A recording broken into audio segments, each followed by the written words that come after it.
Hello, welcome back to my channel.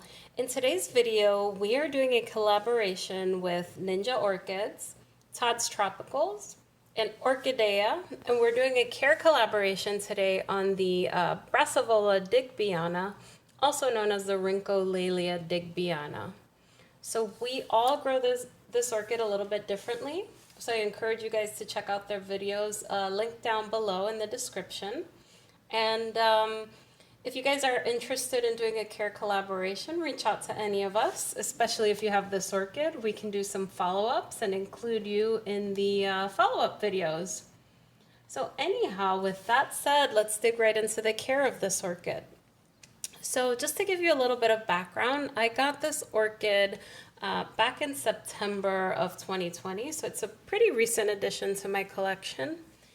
This orchid I got as a very small seedling. I'll put a picture for you guys down below so you can check it out. But I got this quite small. The description said it was 3 to 4 years from blooming. With that said, I immediately transitioned this orchid into a self-watering setup with Leca. And the setup that I have a top layer of pebbles in this setup. And that's to combat the dry top layer. Since I've gotten this orchid, it was quite small, but there's been quite a few new growths that have sprouted since I got it, which I'm very happy with. As you can see, this one over here is the newest growth, and it is taller than the rest of the other growths, so I'm very pleased with that. We also have a couple of new growths sprouting right over here, and then we have a smaller growth coming in over here. So I think it's really liking this setup. In terms of how I cared for it, when I got it, I'll put the repot video down below when I transitioned this a few months ago.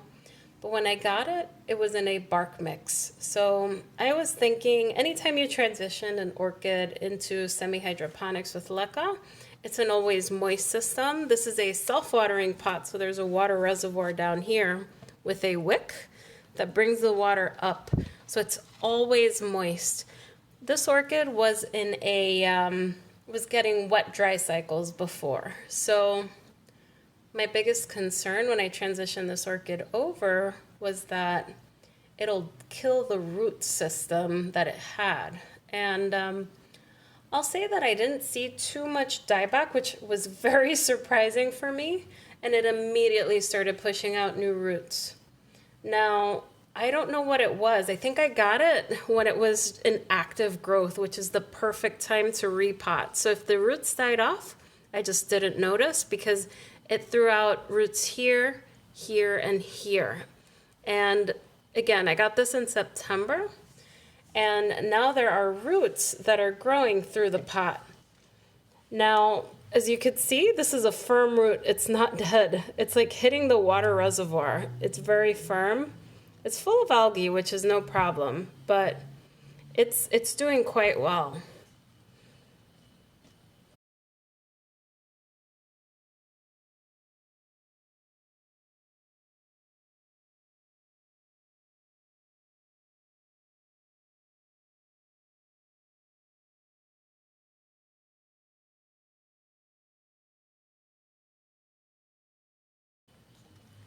So when I repotted this orchid, what I did was I flushed it quite regularly, twice a week on average for the first month to get the oxygen more regularly in the pot.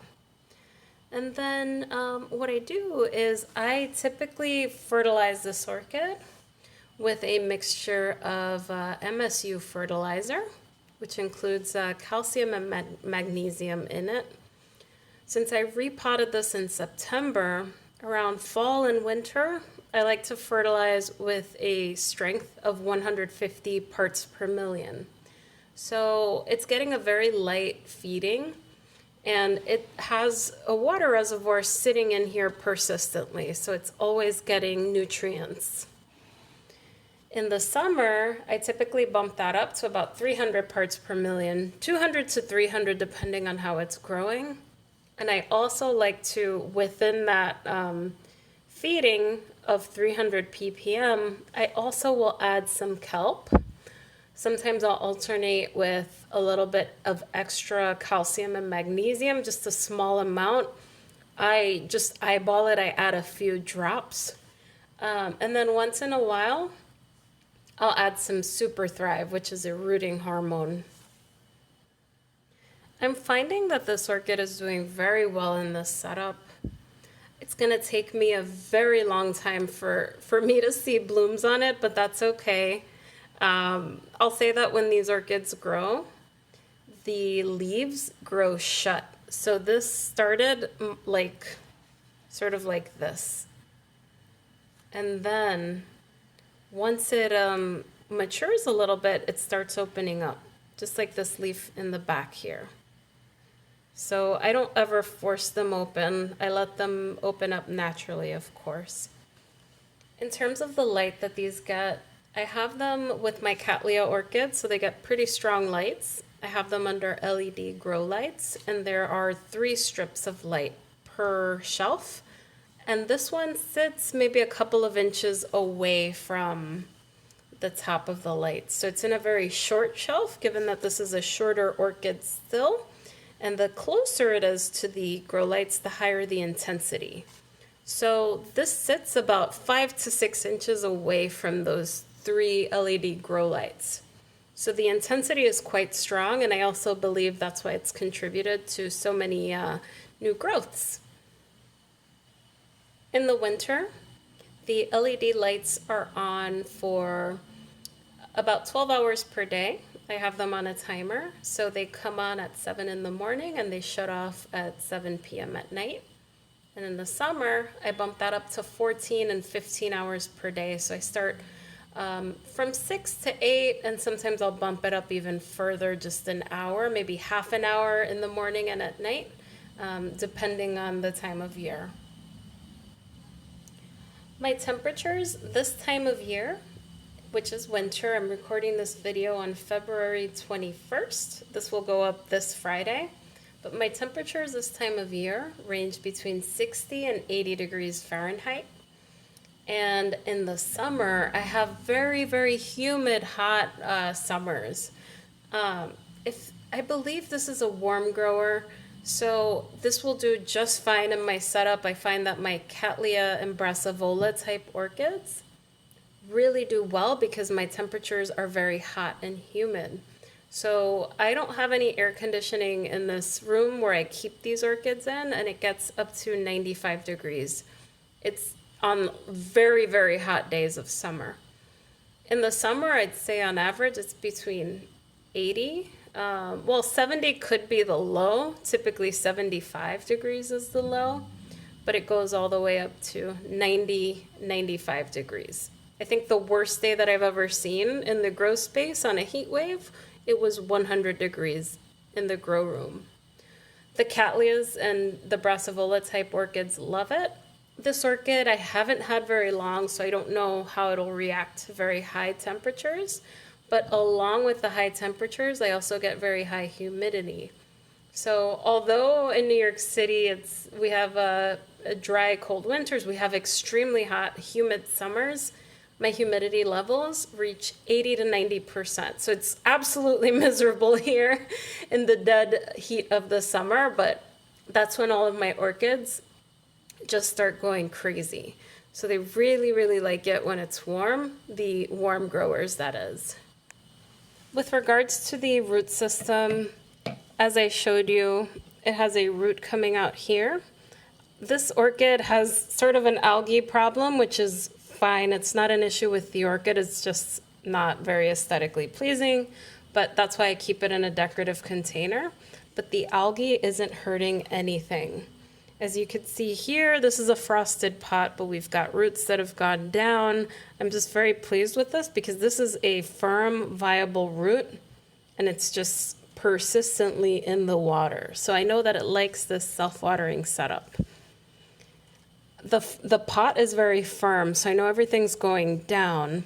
The roots on this are still quite thin. This is the wick that brings the water up.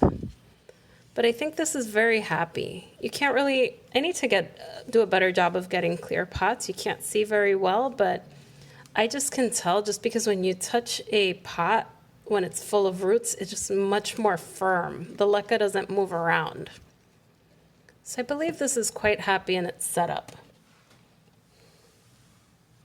I also didn't think that it'll adapt so well just because the advice given primarily is that Brassavolas need dry cycles, and you want to let them get very dry in certain periods. You water them abundantly in bark typically, and then you let them fully dry.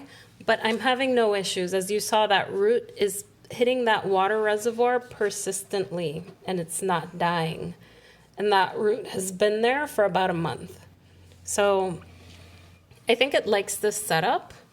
And yeah, this is still a very young orchid for me. It's going to take a few years for it to bloom. I know that these get quite large, so I look forward to finally seeing those frilly blooms. It's a beautiful orchid. I'll put a picture down below of what this orchid looks like when it's in bloom, so you could check it out. Anyhow, I hope you guys like this video. If you have any questions, leave it down in the comments below. Do check out the other Care Collab videos in the description.